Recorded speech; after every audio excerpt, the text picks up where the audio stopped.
Welcome to the Great Author Show here on IntellectualRadio.com. Host Dr. Anthony L. Gant, and we're exciting author to share with you their book as well as some encouragement to help you write your own book. So after about 30 minutes into the show, you can call and ask questions, 708-223-8953. That's 708-22953. And tonight, I have on the show the great Johnny Campbell. Oh, my goodness. Johnny, welcome to the show. Glad to be here. So Johnny and I have known each other 20 years. Exactly. Yeah. 20 years. No. Right? And Johnny, when we started, neither one of us had books. Nope. Neither one of us had any books. So you world renowned. Oh my God. You all over the place, international. I'm still trying to get off, from around the block. But you big time. So tell us a little bit something about you, Johnny Campbell, before we get started into your book so far. Well, I've been a professional speaker for the last 18 years now, but before that, I spent a little over 10 years in a very sexy industry, everybody. It's called insurance. And my career started in the insurance industry, and I sold insurance. I was a claims adjuster. But when I found my stride was when I became a corporate trainer. And that's when I realized that training and coaching and speaking was what I loved. And so because of that, I said, this is really what I want to do. But at the time, you got to pay the bills and you're making the money in the insurance business.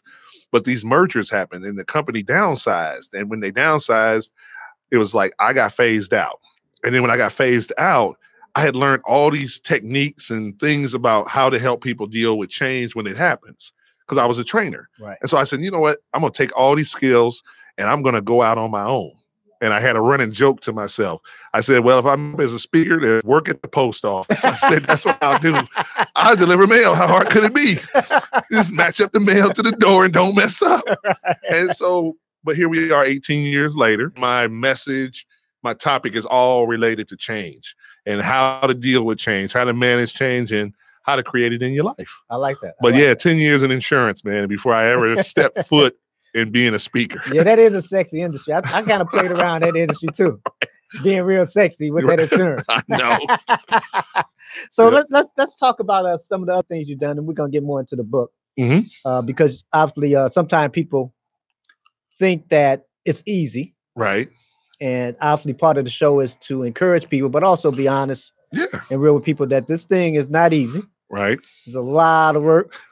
I'll tell people when I use profanity sometimes, Johnny. I said, don't be using that for profanity. Spell it. I call it W-O-R-K. There you go. What a dirty word. Dirty word, right? Don't be talking about me like that, right? But so tell us something about when it comes to change, because you said you've been phased out. And a lot of times people don't realize we have already stepped in those shoes, walked that path, because they see us at a place now and say, you wrote the book. You don't understand where I came from. Right. So let's talk about that phase out when you came up with changing and things of that nature. Well, one of the things that I figured out real fast was that when you get phased out of your job, a lot of people get upset, not because they lost their job, but because they feel like they lost their identity. Like they associate themselves with their job. And because they associate themselves with their job, when it's gone, they feel like they've lost their self-esteem, their personal identity. But the reality is you never owned the job. What you owned was the skills and the abilities you learned. And that's what you take on to the next place. So when I lost my job, I had to live that truth. I had been talking to people about it, saying, hey, when you lose your job, you don't lose your skills. You just have to take those skills and abilities to somewhere else.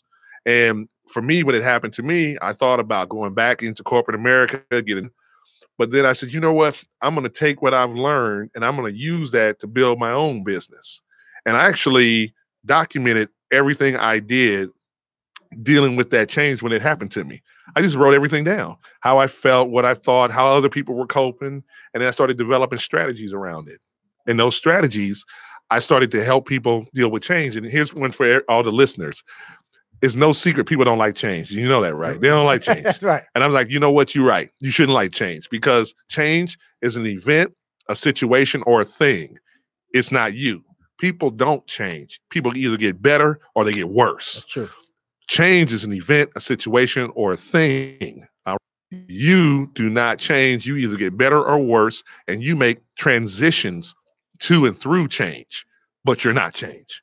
And so I try to teach people over and over again, you can create change, you can experience change, and you can react to change, but you're not change. That's good. And so that's why I start teaching everybody to think a new way. And I say, don't think about change, think about transitions. It feels better anyway. So don't say change. Say, I'm going through a transition right now. I'm not going through a change. I'm going through a transition. It's like a better way to say it. Yeah. You feel better about it. And it's a process. Right. And so that's what I've been doing for 18 years, is helping people see a new way of looking at an old problem. I like that. A new way of looking at an old problem. Right. So let's get into the agent of change. Let me cover that. Yeah.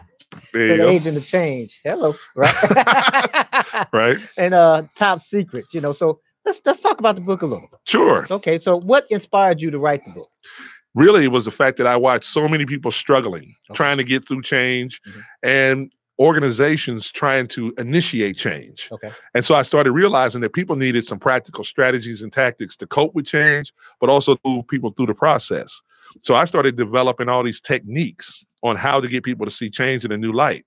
And the first one is what we just talked about. Stop saying change. Okay. Use a new word, because people's values and beliefs associated to change are negative. So why not say words where their values and beliefs will not automatically cancel out what you're saying? And so I talk about that in the book, about how to use new words that describe what people are really dealing with. Then I talk about the symbols of change. Like whenever you're trying to take people through a new process, they need new things to anchor to. And so I talk about how to create new things to anchor to help people get through the process.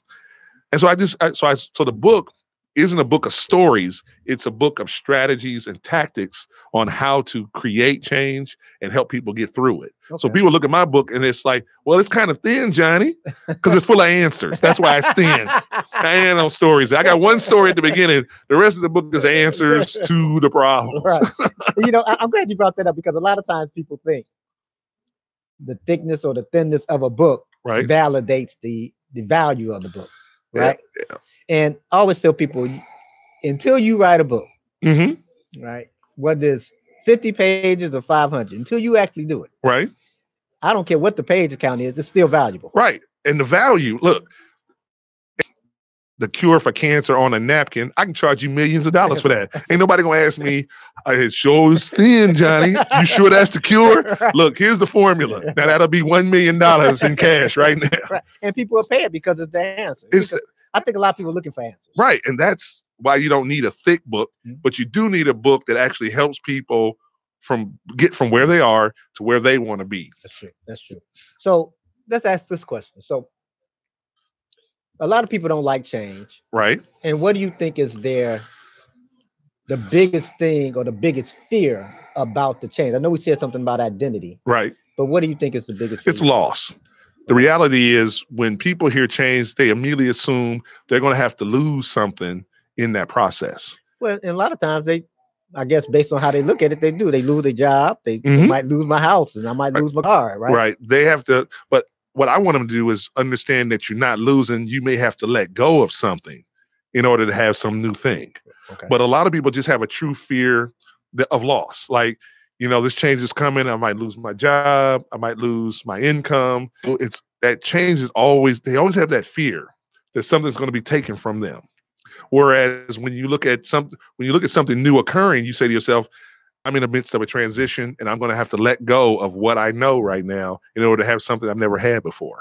I like that. So that process comes back into play again, but it's really that fear of loss is the biggest thing, and people get paralyzed. Do you think there's a real difference with maybe younger people? We're just going to say in their 20s, and then another person maybe 55 or maybe 60, and now this change has come. Right. Well, the younger people are much more adaptable because of the speed that things roll in today. Things go so fast today, and they're so quickly adaptable to it. Whereas, and I'm saying that you and I, Anthony, are old, but I'm far from old. We're over 40, yeah. okay? Yeah, and things move a lot. Things didn't move as fast when we were in our 20s. That's true. Things kind of hung around, and things didn't go as quick. And right. turning corners was slow.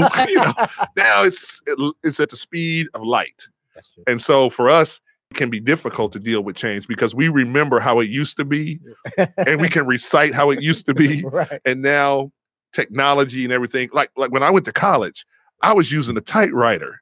Yeah. Clank, clank, clank, clank, clank, clank. And whiteout. And if you wanted 2 copies, you had to put pieces of paper together. But when I graduated from college, computers were around. So it was a big switch for me when I walked into college. Right. And so for older people, it's a little bit more challenging. It's not impossible for us to adapt. But but older people, it's a little bit tougher because they remember the history of where things come from. That's true. So younger people a little bit quicker though. So here's something too, right? Because you said something when we started about take your skills and take them out. And I always say, Johnny, that somebody is going to make money off your skills. Yeah. Mm-hmm. Now, either you can make money off your skills or someone else is going to sell your skills for them. Right. Yeah. And that's what we get with hourly wages. Nothing wrong with working jobs and things like that. But if you have a skill, we use typing. Right? Mm-hmm. Yeah. And you're really good at it. Right. And you said, well, I'm really good at typing. I type 500 words a minute, whatever it is, right? But then what happens is because you're good at typing, somebody said, well, I need to hire that person. They type 500 words a minute. Right. I'll pay you $15,000 an hour. You say, woo, wait, this guy, dance and everything. They said, maybe we'll give you $20. Right. But then they'll sell that skill set and say, hey, we do resumes, we do whatever, right? Mm-hmm. This is the company that we got, right? Right. Whatever you want, we can get 4 days. Right. How many words do you have? And we have 20,000 words. They're thinking 500 divided 20,000, right? This is going to take about 10 hours, right? Right. So what happens is this person's making $15 an hour, thinking like 5 or 6 hours, but I made $1,000 right in 65. Mm-hmm. Yeah. So people have to understand that, okay, I got this skill set. Right. Let me go out and put it to use so I can actually get paid. I may not make $1,000 every time, but $999 won't be bad either. Right. Here's the crazy one for you. When I was working in corporate America, working in insurance, I was a trainer. Okay. And I documented everything I did because I was dealing in organizational change. People were going through stuff and I was documenting everything. Okay. The crazy part is this. I documented everything that it took for an organization to shift and change and people to deal with it. Documented it all. Mm-hmm. I offered it to the company and they told me no. We don't need it. That information is what's in my book. I was trying to literally give them my skills. Right. And they didn't want it. Yeah. They said, we good. Yeah. You got us through it all. We good. You don't want the book? They said, we don't want what book? We all right.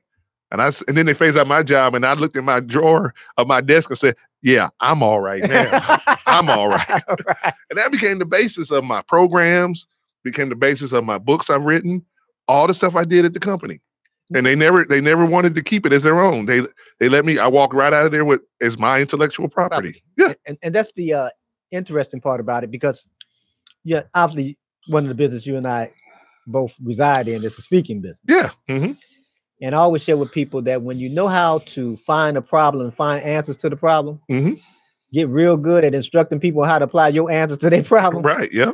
And get dedicated to that process, you can get paid. Yeah, you can get paid. You can get paid. And I think a lot of times people don't realize, like you said, you documented everything. Yeah. Mm-hmm. And I think that if you write it down, you don't have to try to remember it, right? Correct. Yeah. Because you already written it down. Wrote it all down. Everything from the objections, why people resist change, wrote down the techniques to get folk to embrace it. Mm-hmm. And then when it was all said and done, I had this manuscript. I had this document. And at the time, you're trying to be a good employee, right? trying to get some extra credit on your review in a year. You can get your 2% increase, trying to get extra credit. They didn't want it. They just said, that's fine and all, but we don't really need that.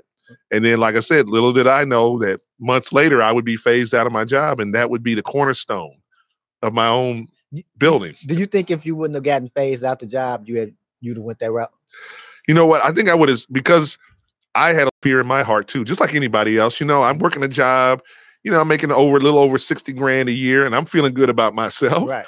Bills are getting paid on time. Right. Ain't nobody calling me up saying you do right now. So I don't know if I would have left, because it was I was comfortable. Right. And hence what happens to us is that we get comfortable, even though people tell us we have potential to do bigger and greater things, we get comfortable at what we're doing. Right. And and the comfort, even though it looks comfortable, it's a lot of fear behind the comfort. Yeah. That's the reason you don't go, because you're afraid, really, but you say, well, I'm comfortable, but it's a lot of fear. So I just said, you know what? I'm going to sit tight. That's probably what I would have done, but it was the best thing that ever happened to me for them to phase me out, because it caused me to really decide that I can never let anyone else fire me again. Yeah. And I felt powerless when it happened. Yeah. One minute I'm comfortable and feeling all good about myself. And then somebody woke up, said, you know what? We don't need that no more. Right. And they phased me out. And then I felt like, oh my God, how powerless do I feel? Yeah. And to regain my power was to become an entrepreneur. I like that. You know, because I believe, even though this is on the great authors. Yeah. But to be an author, you are actually, I think a lot of people don't realize that you actually are in the book business. Yes. Yeah. Right. And they, because a lot of people get excited. I wrote a book. And I said, well, you're in the book business. Right. You're like these other companies and bookstores. I know you only have one when you come out, but you're in the book business. You're in the book business. Yeah. And if you don't put on your business hat, you're going to make a lot of mistakes. Right. You're not going to make a lot of money. Right. Right. And you won't be an entrepreneur in the book business anymore. Right. And it's not about a perfect book. It's about a finished book. Finished book. That's right. You got to finish this thing. That's right. We all about shipping here at this radio show. We shipping books. We're not sitting around talking about writing books. Right. We want to get them out to you, right? I remember when I ran the marathon a few years ago, right? Chicago Marathon. And the whole time I was running the marathon, Johnny, I heard they said, runners, water over here, runners, everything about runners. Right. Now, I never ran one after. I only ran that one. But when I finished the race, you know what they were saying? Finishers. You want to get bananas? Finishers. Go get your picture taken. Right. And the whole time, I remember I heard runners. But I never heard runners again once I crossed the finish line. Right. They called me a finisher. Right. Right. And so that's what you're saying, that people all want to write books, but they never finish the book. Never finish the book. It is because a lot of times they're not clear. They don't even know why they're writing the book. Yeah. Like, who are you supposed to be helping with the book? Right. And because you don't know who you're writing the book to, all they say is, I got a story to tell and I want to write a book. But who is the book supposed to help? Yeah. And if you know who the book is supposed to help, that should help you get going on the book. Right. Because people are out there suffering, needing help, and you got answers. Well, they're waiting on you. And I think sometimes people think they need to have all 5 million answers, right? Like, I need all the answers on the planet. I tell people, you got 3 answers. Go out there with your 3 answers. And you hang out and keep doing it long enough, you have an answer number 4. Right. And number 5, and number 10, and number 20, and so forth. Yeah, and people will give you your content. Like, if you got 3 answers and you say, does anyone else have any questions? And then folk will tell you, well, this is my new question. And you know what you tell them? I'm going to research that. Right. I'll get back to you on that. I'll look that up. Let me write that down. That's true. And that's how you start to build content. And you also start to find a pattern. You just want to find all the other questions people have around those 3 answers, and you start to build from that. That's true. Yeah. I like to use the 7 honest serving persons. Okay. And it's who, what, when, where, why, which. What's the next one? Why, how? Well, all those 6 W's and an H. Yeah. So I try to use that when I put my book together. Mm-hmm. Who am I writing to? What do I want them to know? Right. Why is that important? Right. When should they apply that? Right. How do they use it? Yeah. So I try to answer these questions within the writing of my book. Right. So people can say, well, was for people that's 6 feet tall? Oh, well, I'm 4'11". Right. Not for you, right? Right. So why is it important? Because you want to make sure you put on clothes that fit. Oh, right. okay. Yep. Why? So you'll be warm or whatever, right? So yeah. I'm answering the questions alone. So I like how you said content, because mm-hmm. in the speaking business, obviously, a lot of people, you and I were just talking before we came on the show, and we're saying how, and I'll paraphrase just to protect people, but the guilty, you're gonna protect the guilty, right? Right.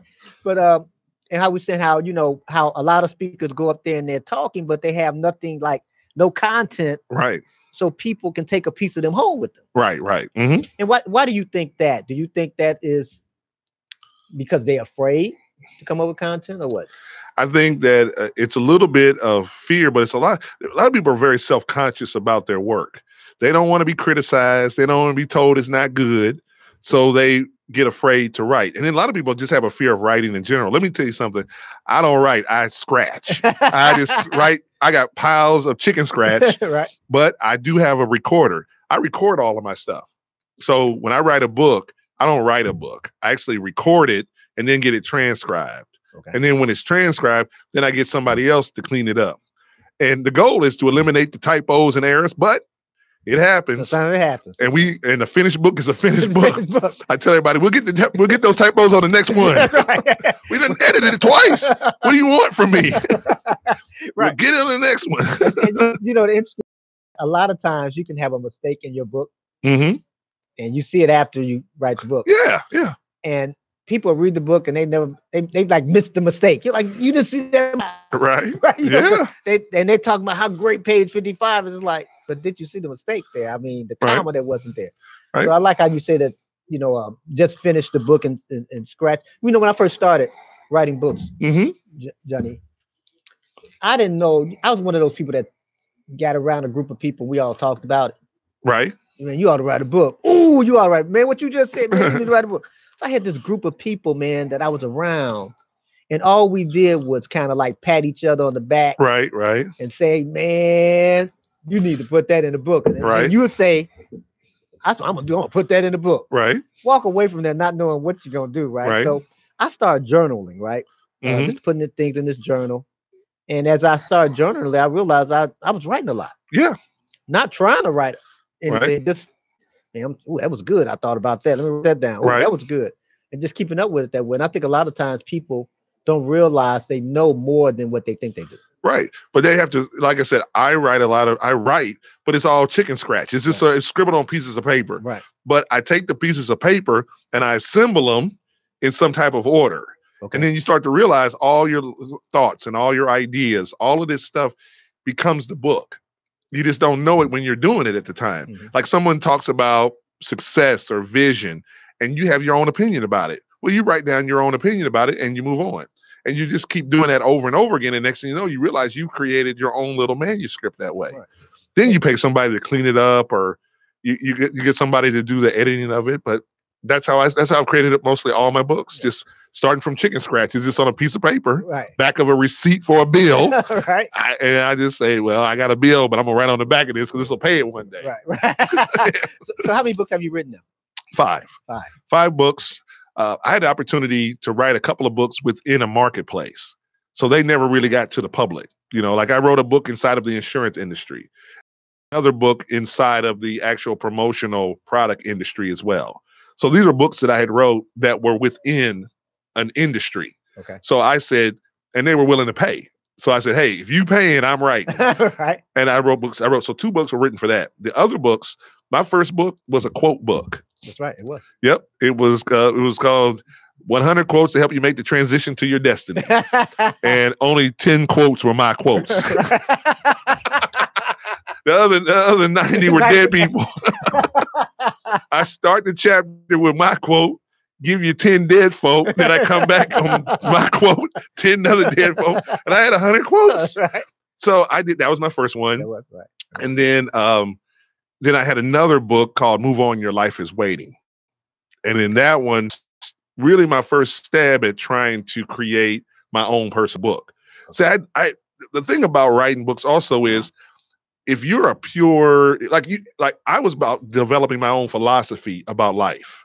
So I would read other people's books, but I couldn't remember what I read. Right. But I remembered my philosophy. Right. So I started writing my philosophy down about what I believe success was, how I believed it was found and achieved. And so Move On, Your Life is Waiting was my next book. And it was just, I self-published, and my goal was to sell books. So I was like, I wrote it and I was done. I don't care if it's in font 16. Hey, that's for those that can't read font 10. And I wrote it and I started selling it because every book I wrote was to solve a problem. Yeah. I said, you don't have to read the whole book. Just go to the chapter that fixes your problem, and that'll be $10. That was it. And then now here I am with this book here. So that's why I said 5 books, three that I rolled out in public, and 2 were within an industry. Okay. So what has the book done for you? Well, it's helped me clarify my message. Okay. It's helped me to also not just clarify my message, but actually continue to push my message. Okay. Because like sometimes when you write and then you read what you wrote, you're like, okay, now I understand what I'm trying to say, what I'm thinking about. Right. So, but also it's helped me get work, like as a speaker. Okay. So when you write a book and you write a book toward a problem or a group of people, and you present that to the people that hire, this gives you financial opportunities. Like they always tell you, like for those that are authors out there that are listening to this who also speak, come on over here and speak and you can get some exposure. Well, you going broke and freeze with exposure. But when you got a book, you can tell them, hey, I got a book and you should buy a book for everybody that's coming to the meeting. And so you at least walk out of there with some money made. And so I look at books now as a tool to create income from. And your book can become more than just a book. You can take your book, you can turn it into an audio CD. So you can also make it into an audio CD as well. And you now have a book. So you have two books. Now you have a book and a CD for $20. Yeah. And Anthony will tell you at the end of this show where you can get this for $20. But that's what you can do. Or you can turn your book into an online course.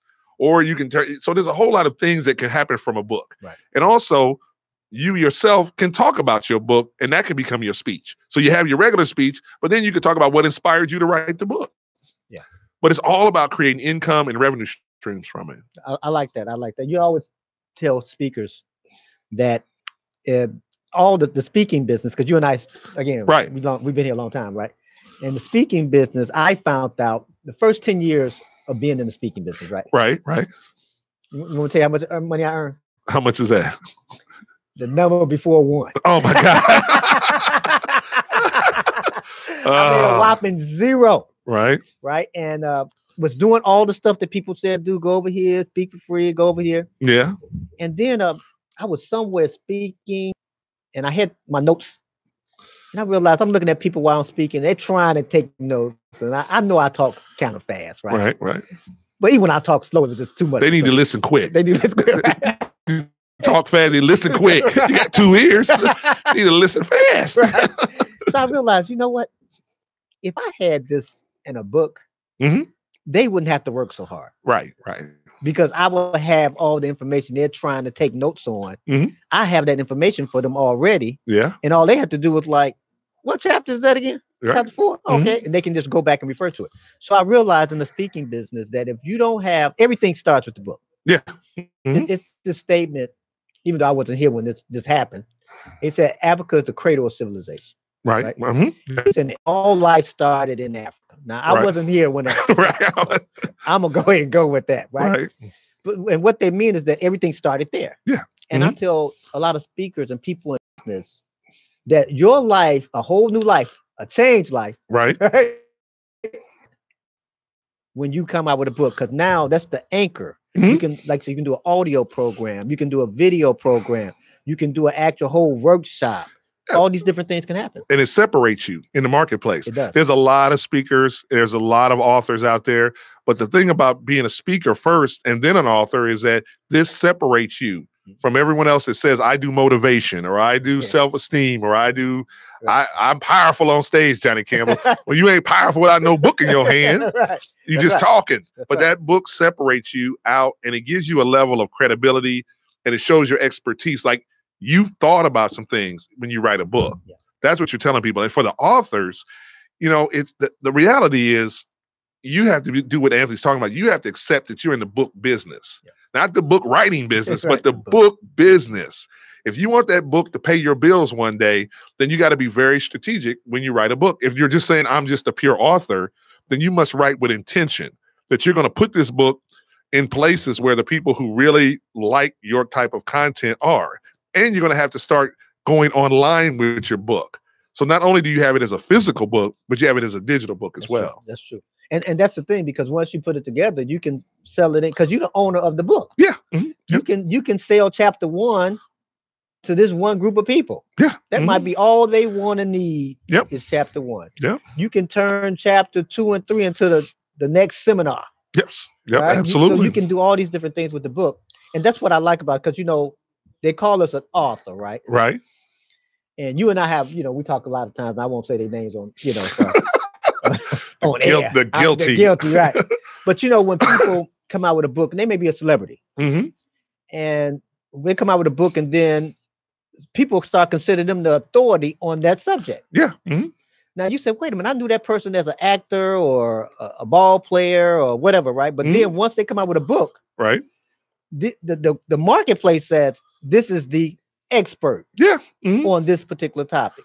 Now you may say that person can't be an expert. They were just playing basketball 2 years ago. But then they have this book called How to Dribble the Basketball Down the Court, right? Or it may be some totally opposite than that. It might be How to Cook Chicken. Right. There are some people, and everyone knows who they are. They're some comedians. Yeah. And they got books. That's right. And now they relationship experts and authorities. And I'm like, they was telling jokes. now they an authority, man. Like, how you be authority? And the reason being, a book. They got a book. Because in order to be authority, the root word to the word authority is author. Yeah. Mm-hmm. And so they now have that leverage, and it opens new doors. And it opened doors for that comedian too. Right. Yeah. New doors, new possibilities, and allow them, here's that fabulous word, to transition into something new and exciting that built their brand. They built their brand up even more. So how has the book helped you build your brand? Well, it's given me more opportunities because I already talked about change. But once you have a book and you say, this is what I talk about, it's helped me book more speaking opportunities. And then also what's cool about it is that I book gigs and then they say to me, well, your fee, we're going to pay your fee. Oh, by the way, do you have any educational materials? And then they end up buying the books. Right. So they pay for my speech and they buy books. Yeah. And so you're adding value to the person that's hiring you. Yeah. So that's why, once again, the book has helped me create another revenue stream. Yeah. You know, I like how you said that with people that hire you is that everybody looks credible, right? Right. Mm-hmm. So if I want to hire somebody, do I want to hire the guy without the book or the guy with the book or lady for that matter? And the person with the book would make me look credible to my bosses. Right. Yep. Because I hired this person, he's the author, she's the author of this book. Right. Well, people say, oh, well, they're the author of the book. Well, bring them on. Yeah. Let me give you another example. The government. I get hired sometime to speak for the government. They will sole source me because of the book. Right. Like if I go for a bid on a project, on a training, and I'm competing with everyone else. Right. But the moment they know this particular person has a book, they'll pick me, they'll drop it and sole source it because they'll say, we're going to hire this guy because he wrote the book on that. Right. And that's another competitive advantage when you're chasing government work sometimes. That's true. You know, I've had them totally rewrite the specs to fit me because of the book, not because of me, but because of the book. Right. And so hence I got the work. There you go. Yeah. I like that. So one of the chapters you have in there, you call the mindset of change. Why don't you explain that to the audience? Well, the mindset of change is understanding how people think, feel, and react to change. Okay. How they really perceive it and their perception about it. Okay. And so what I'm trying to do there is help leaders understand how people think about these things in advance. Okay. And I always give this example right here. Like, you have to understand people's values and beliefs about the change you are proposing. Okay. And so you have to be clear. And so I always tell them, you got to be clear on their values and beliefs about the change that's about to happen. So on stage, I'll do this example of, by show of hands, how many people want to be rich? And people will raise their hand. How many people want to be comfortable? And people will raise their hand. And I said, now, when I said rich and comfortable, did you ever hear me use the word money? And they say, no, your values and beliefs, you thought I was talking about money. See, as a leader, I got to be clear on what I mean by who wants to be rich and what does rich mean. When you help people deal with change, you have to be clear because they have a mindset about it already set in a certain way. So you have to be clear with people so that they say, okay, that's what he's talking about as it relates to change. And so that's what that's what I'm constantly reminding leaders when they're wanting to invoke change or create it in an organization is understand the mindset, how people think. Okay. You said these two words several times today. Values and beliefs. Yeah. What do you mean by that for the audience? You say values and beliefs, because maybe I heard that before, but I really don't know what values and beliefs mean. Values are what you hold to be true, what you believe is true about life, what you believe to be true about yourself. And your values are what guides you through life and help you make your decisions. Whether you go right or left is based on your values and beliefs, how you value and what you believe. And so I always tell everybody about people when it comes to change, they have certain values and beliefs about what it means. Their value on it is like, my value is that I believe that I'm going to lose when this change occurs. And their beliefs support their values. because of events that have happened in their life. Okay. So, like when you talk about being successful, you and I have a different value system about selling books than an average author has about it. That's true. We believe creating a book is to sell a book. Right. And other folk believe to create a book is to look at the book. That's values and beliefs right there. Our values and beliefs say we write books to sell. Other folks' values and beliefs say, well, I write books to just show them.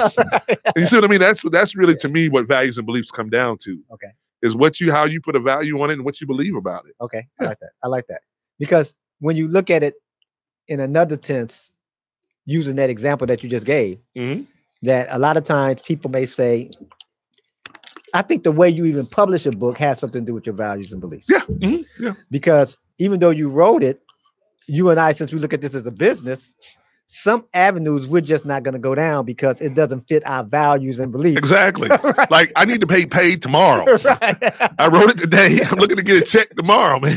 Right. I don't want you to sell my book today and then pay me like 30 days. Exactly. Now, right? Or when my money gets to a certain amount in an account, right, then you're going to pay me. So because of that, I think I like what you said, the values and beliefs of it. That I think when you have your values, you're going to research things a little bit more. Yeah. Because obviously you're looking for a desired outcome, I should say, in your life. So I think the mindset of change, that might have something to do with it as well. Yeah, absolutely. But like I said, when it comes to you as an author, writing your book, publishing your book, you have to decide what are you trying to accomplish with the book. See, I wrote my book to sell it and to get hired to speak. Right. I didn't want to go to a publisher and have to wait my turn. And then I might not ever get my chance, really. Yeah. They might not pick me up. That's true. So what is the point of me writing a book and then being sat on the shelf for 3 years? For 3 years, waiting for my turn to go down this path. And then I'm an unknown author chasing a big publishing house.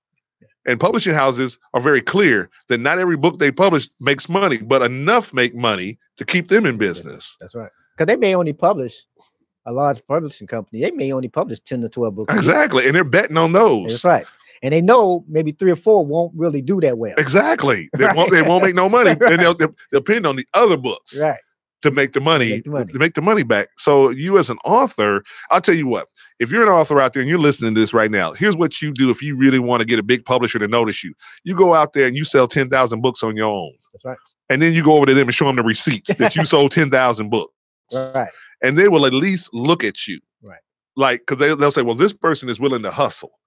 Now, but all a publisher's doing is putting their name on your book. That's it. And why not keep all the money? If you can get 10,000 sold, why don't you just keep all the money and keep doing what you're doing? That's true. And a lot of times people, when they out selling books, they try to manipulate the system. And even if they do sell 10,000 copies, right? Right. They sold them all for $1. Exactly. Right. And I remember a lady told me one time and said, hey, I sold 100,000 copies of my book, and I sold 100,000 copies. Oh, that's wonderful. That's wonderful. And 100,000 copies. That's good because that's a good number. Yeah. That's working with a publishing company. So she said, well, I get 8% royalty. I said, okay, so you make about $1. Whole dollar. Whole dollar. Whole dollar. Ooh, a whole dollar, man. I gotta be, man. Where that dollar menu at with that, right? But she's not getting paid every time it sells, right? But then some of us can, have a $20, $25 book and sell only about 3, 4, 5,000. It's work now. This thing not easy, right? You got to find, people, or you have to find ways. And I was sharing with someone just yesterday, Johnny. You got to find ways to actually bulk. Yeah. Right. You one book at a time. That's cool. Right. I mean, that's gas money. Right. But when you start selling the organization, they have 50 people. Yeah. And they buying 50 at a time, 100 at a time. Right. Now this thing start making more sense. Yeah, absolutely. It's because you've targeted. Yeah. You got that book and you've written it to a specific group of people with a specific problem, then they're more inclined to want to do that for you. Right. I've seen people manipulate the system. These are big time people. They became Amazon bestsellers because they bought their own book back. Right. So they bought their books to make Amazon believe that they sold their books. Right. And then they turn around and have all these books in the garage. Right. And then they're trying to give them books away because they were trying to get Amazon status. Yeah. And I've seen people do that. And it's like, what is the point of that? But a lot of people, their agendas are different. They're You know, values and beliefs. values and beliefs are different. I just think that the average author needs to have some financial success before they start trying to game the system, doing all kind of Right. weird stuff. You should have some financial success and a track record of selling your book first. Yeah, that's true. And you know, the other thing too, that's why a lot of people, and you and I've talked about this numerous times. Mhm. That's why a lot of people can't give you the recipe on how to succeed in the book business. No, Because they manipulated the business. So, and if they tell you how they manipulated the business, hey, y'all sold 10,000 copies, but I bought the 10,000 like I sold. Now, how's that going to look? I know. So a lot of them can say, you know what? I started with a book, Mm-hmm. and I went out there within 3, 4, 5 years, whatever it takes, person, 6 months, whatever, 2 years, and they sold 5,000 copies. Right. But not at $1. Right. At the retail price they have on the book. Right. I tell people, you want to impress me, you show me a book, you sell at the retail price. Yeah. And then you really want to impress me, do it for 10 years. Right. Let me give your audience some game here. Let me give them some game here. Right. A book like this right here. So I wrote the book and I had it print on demand. Right. So the book cost me, the core cost of the book is $350. $350 is what I paid. So it was $3.50 a book. Mm-hmm. So I'm trying to sell this book for $14, $15. Right. I turned around and add a CD to the book. Right. And now my book that cost me $3 per book, I'm selling for $20. Right. So now I'm making $16.50 per book. Right. But then here's what you do. When you get the book printed, you start pre-selling the book. That means like on Facebook, anywhere else. And all you're trying to do is make back your cost at first. Right. So you pre-sell to recover your cost. Right. And once you recover your costs, now you have all these extra books that you can sell, and that's your profit. That's right. And that's always been my mindset, is that I'm like, how much does it cost? It's going to be $350, Johnny Campbell, for 100 books. Well, I'm about to sell about 10 of these books. Well, what does that? I'll say, no, 30 of these books. Right, so I get my money back. So I can make back my money. The first rule is make your money back. Yeah. And then you step into the black, because black is beautiful. Right, exactly. That's right. And then when you step into the black, you're in the profit side. Yeah. Right. And I think a lot of times, and you probably found this to be true too, a lot of times someone like you and I, we've been doing this a while, right? Mm-hmm. And they don't want to listen. Right. You said, listen, man, I already ran into that brick wall already. Yeah. I already hit that brick wall. I'm telling you, it doesn't feel good. Right. So here's what you can do. Right. Mm-hmm. And they said, well, I did some stuff. I seen some stuff on Facebook or I Googled it, and this guy said he sold 1 million copies and you can come to his state for free. Yeah, I'm in the book business, right? Right. Ask those bookstores, do they give them away books? No, because you know why? We're in the book business. Right. I can teach you, and so can you, John. We can teach people exactly what to do. Because see, we didn't start off with a bunch of money. Right. We didn't have like this rich uncle. I wish. What you need? $250 million to get this project started. I wish. We didn't have, and then we didn't have friends like, we all give you 10,000 apiece, right? Yeah. So you have to kind of like build this thing up from scratch. And a lot of times when people game the system, they can't give you the recipe on how they did it. Because if you found out, you bought all your books back, you wouldn't look up to them anymore. Exactly. So that's why I said that you have to get around the right people like Anthony here that knows about creating and publishing books here. You know, like before Anthony and I were actually hanging out and talking about the business, I used to hang out with a bunch of broke folk. I'm just here to tell you, they wasn't even dreaming. They were just broke, man.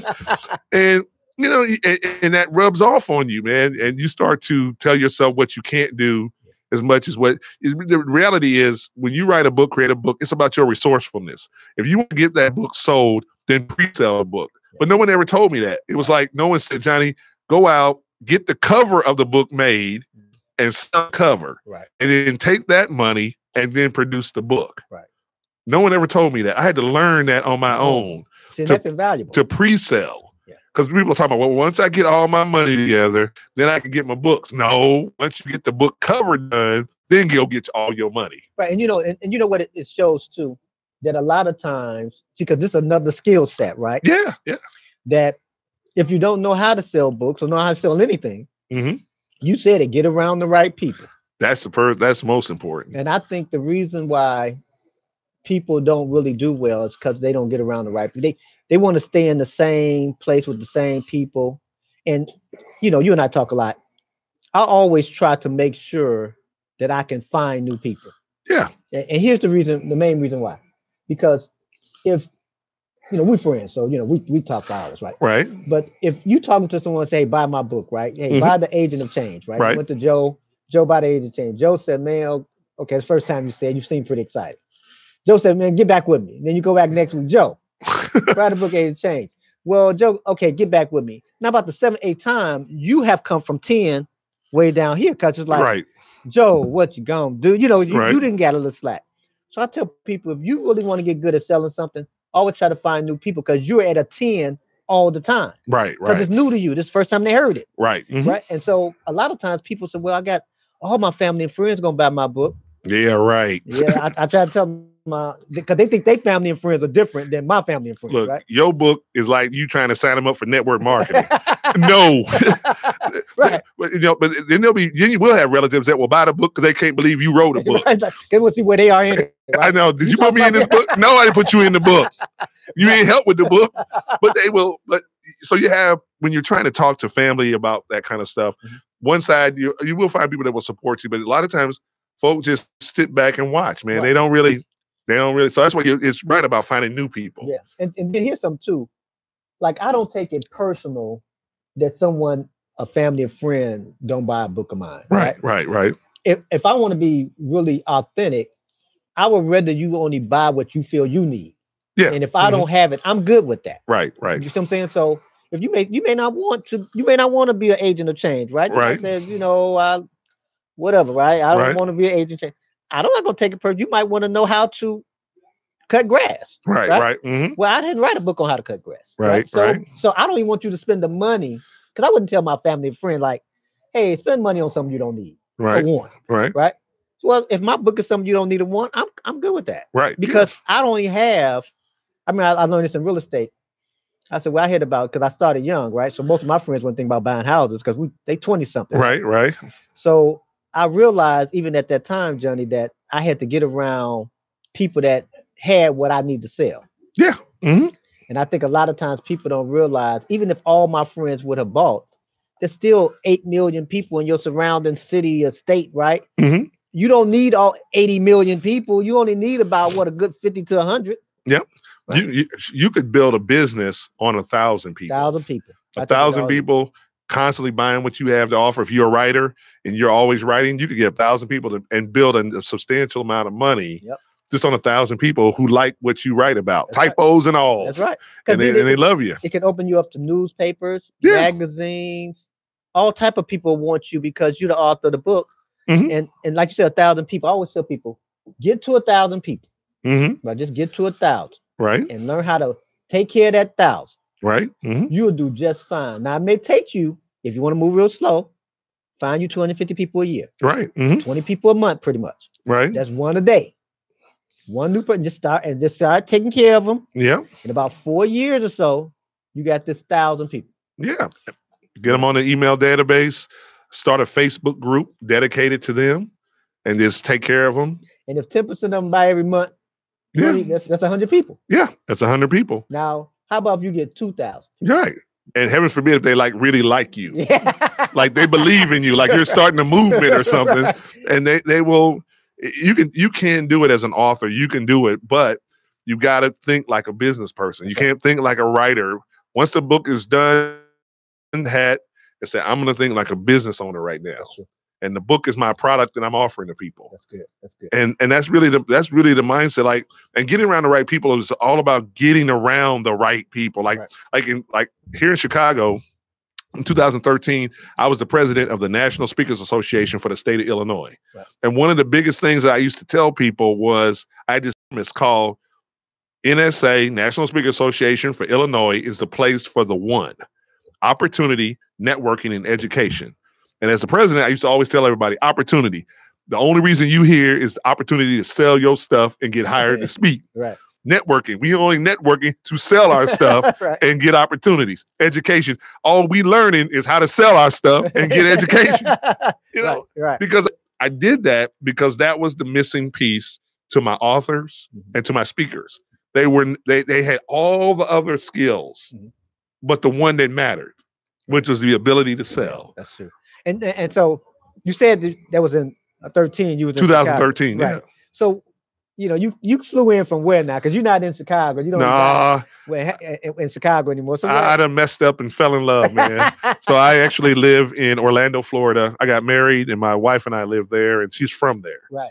So I've been living down in Orlando, Florida. Okay. And when I'm not on the road speaking or doing books, I'm gone fishing, man. That's what I'm going.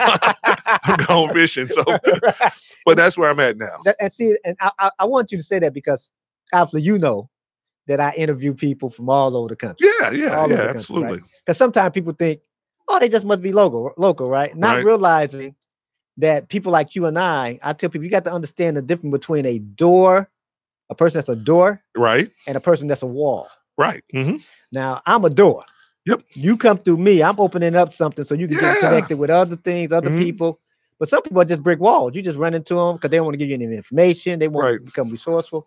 And you a door. Yeah. You are big in a lot of organizations. Like you just used that. Now, that was 2013. You were the president for the state of Illinois. For the state of Illinois. Yeah. Now, you have advanced from that point. Right. And you have gotten into opening up some other doors, like the government and some other different places. But that's the whole point about when you are in the business that we're in. Right. It's about relationships. So for the authors out there, once again, it's about relationships and connecting with people, and realizing that your book is a key to open a door. That's right. And because if you want to be on a radio show, like Anthony and I joke about it, but look, you're not getting on this show. That's right. Unless you got without a book.